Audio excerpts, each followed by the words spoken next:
Hello, my lovelies. Recently this week, I got some new decks. I've got quite a few, and I'm going to be unboxing them. You might have already seen I did unbox the Clairvoyant Oracle, and then I did a reading with it on my channel, a pick a card reading. So I'm going to be doing that with each. So the next deck that we're going to be unboxing is the Shadow and Light Oracle. Oh, it's like holographic. I love that. This one I was actually really excited about, so I'm going to do a flip through of it now, and then the next video that I upload will be using this particular deck to go deep, and we'll do something like shadow worky. So if you're interested in looking at the cards, you can watch this video. Otherwise, I'll see you next time for the picky card reading. Much love. Okay, lovelies, I'm just going to do this on, I should get like a nicer background, but I don't necessarily have time for that right now. So this one is by Selena Moon. I'm really excited for this because it shows both the light and the shadow aspect of the card.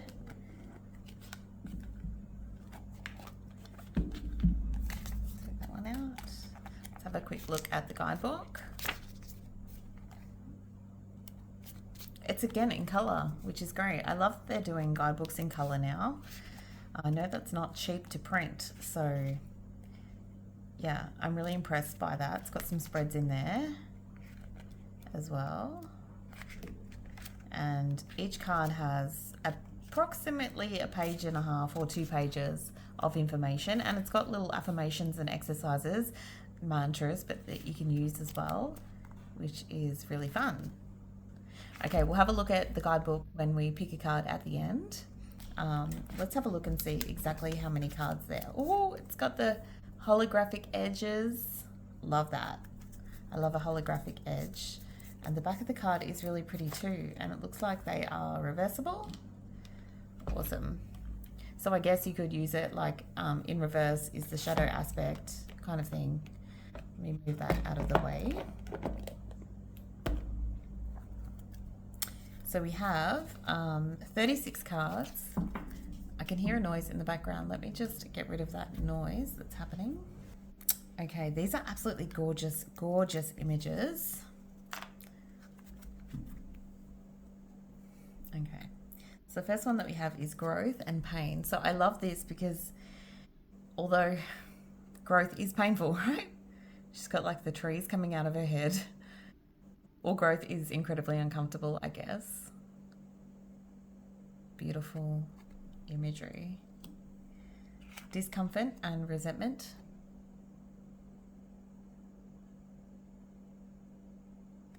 It's very similar, really, isn't it? Generosity and egoism.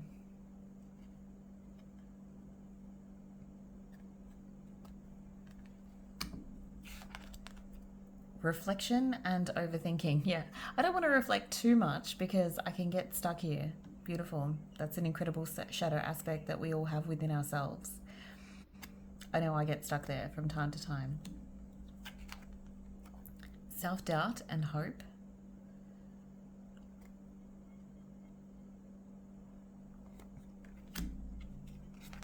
Shadow and light.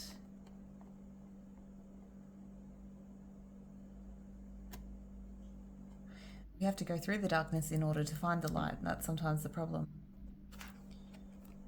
Love and hurt. Yeah. If we love something deeply, it comes with the risk of pain, right?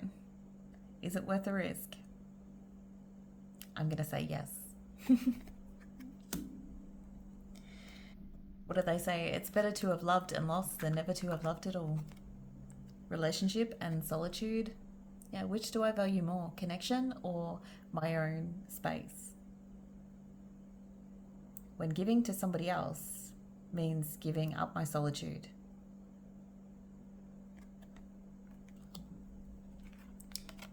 Vulnerability and empathy. Stunning. And learning to be vulnerable actually increases your empathy as well. Oh, this image is beautiful. Passion and purpose.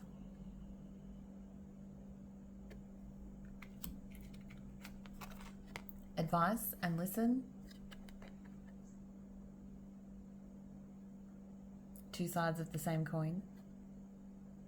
Sometimes we're full of advice for others, but not really willing to listen to somebody else. But listening to somebody else and gaining advice from somebody else and being open to it also means that you become somebody who also now can give great advice, right? Planning and destiny. Yeah, I feel like a lot of people get stuck here. A lot of people get stuck in the planning stages of what they want to do moving forward to align with their destiny. This feels right, and I'm going to continue to plan to align to my destiny, but they forget the action steps, right? As you can see, she's very stagnant in this image, not a lot of action happening there. Rejection and maturing. So learning through the rejections that we face, maturing into a space where we don't need outside validation.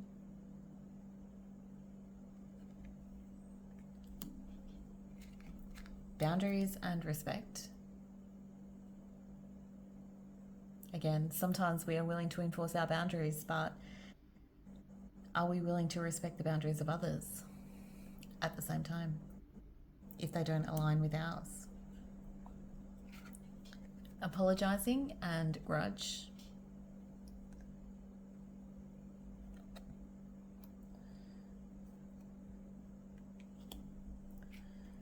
Behavior, interpretation. Yeah.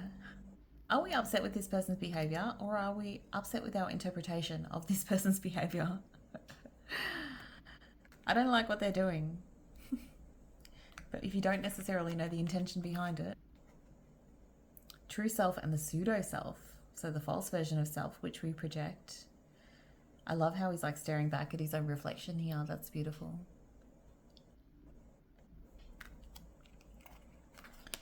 Forgiveness and grimness.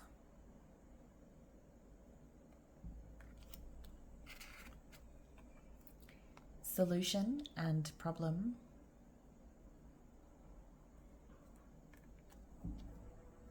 Sometimes we've got to lean into the problem to find the solution. Energy and motivation.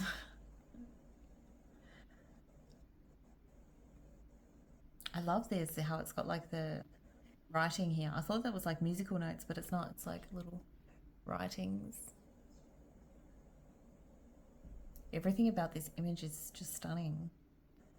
The textures of the hair and the lips. So much texture in this deck. Asking versus telling.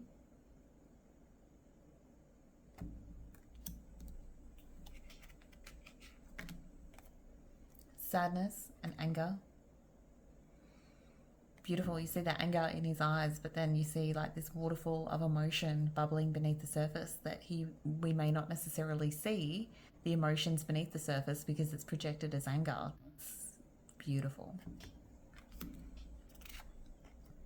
Obliviousness and awareness. How much do we actually want to know, right?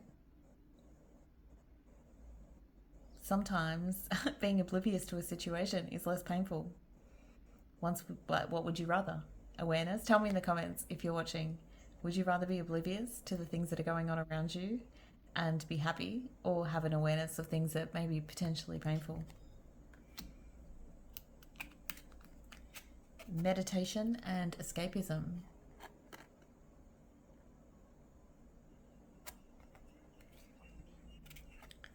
Self-love versus self-loathing. Oh. If I want to embrace the parts of myself that I love, I also have to acknowledge the parts of myself which I despise, right? Fear, anxiety.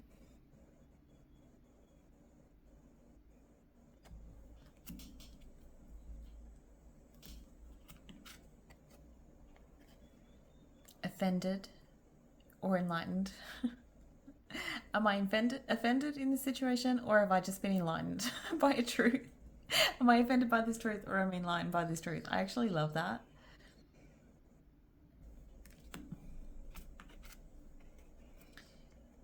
Freedom and sacrifice. Do I continue to sacrifice myself in this space, or do I free myself from it? You know, sometimes sacrifices are a good thing to make, especially in regards to love, but we don't want to find ourselves in a situation where we're sacrificed too much for others. Cherishing and expressing. These golden lips are like giving.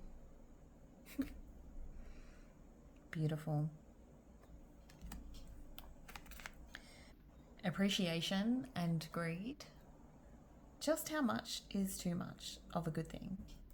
Oh, there's another one stuck there. Nearly missed one. Loneliness and connection. Yeah, maybe I don't want to reintegrate into the world. Maybe I enjoy my own company. Maybe I enjoy my own space, but it's incredibly lonely here. I'm seeking connection, but I don't want to actually go outside in order to do that. Been there. Okay. Relaxation and activation. So even in the space of doing nothing or isolation or relaxation, we can still activate ourselves. And I often do this like before I go to sleep at night, where it's like I do energy work and I'm still relaxing, but at the same time I'm still engaging my energetic system, still activating, still drawing things in, still manifesting. Well, this one's interesting. Action or reaction. That looks incredibly painful, doesn't it? Something wants to come out of him, some sort of emotion. Conflict or peace. I mean, this card is incredibly peaceful. That doesn't mean that there's not an internal conflict behind those eyes. Physical pain versus emotional pain. And sometimes, like a lot of the time, our emotional pain will show up quite physically within our body, aches and pains, blockages, energetic blockages in the body, stiff neck, slumping shoulders, that kind of thing. And I think this image demonstrates it beautifully. And finally, gratitude, indulgence. We had another one that was similar to that, but see this man on this side, he's like made of gold. He's got the Midas touch. Maybe this woman on this side doesn't have the Midas touch, but is still incredibly grateful for what it is that she does have. And abundance comes in all forms and is different to all of us, right? When will I be happy? When is enough enough? Okay, I'm going to have a look at the cardstock. Cardstock is quite thick with this deck. Not too thick though, easy to shuffle. Now I'm going to draw a card and I'll read it from the deck. From the book, sorry. I'll read it from the book. Okay, what card do we have for the collective that are watching? We have generosity and egoism. Are you truly giving without expecting anything in return? A lot of transactions we make, whether it be with acquaintances or loved ones, often have a hidden agenda rather than just giving for the sake of giving. It might be to show someone how thoughtful we are to receive something in return or to make ourselves look superior. Thoughts like, why isn't anybody thinking about me, or I wish someone would show me how special I am to them, might have crossed your mind. But have you tried to reverse the thought and give it to others? It's like giving without expectations. Have you tried to reverse the thought and give to others what you are seeking? We are often so caught up in our own minds and what we want that we forget to give with our heart to people we are closest to what we secretly expect or wish from them. Do you know someone who seems to give to you only to expect something in return or show that they could afford more than you? Their heart might not be true. Keep a lookout for these people in your surroundings and you might start to notice who are really caring and who have a hidden agenda. Generosity is about letting go of the ego and giving with your whole heart to show that you truly care and want someone else to feel good. Affirmation, I give with the true heart. Exercise. Think about a friend or loved one that you haven't really appreciated lately. Think about something you could do or give to them that would make them truly happy. Maybe send a surprise gift or just a special e-card. It doesn't have to be anything fancy or expensive. Just think about something special that you don't give on a daily basis, even if it's just a random message to tell them that you love them. Beautiful. So my next reading will be using these shadow aspects, shadow light cards. They are absolutely beautiful. I love the imagery. Let me know what you think in the comments if you are watching, and we'll be back with the next reading will be with these cards.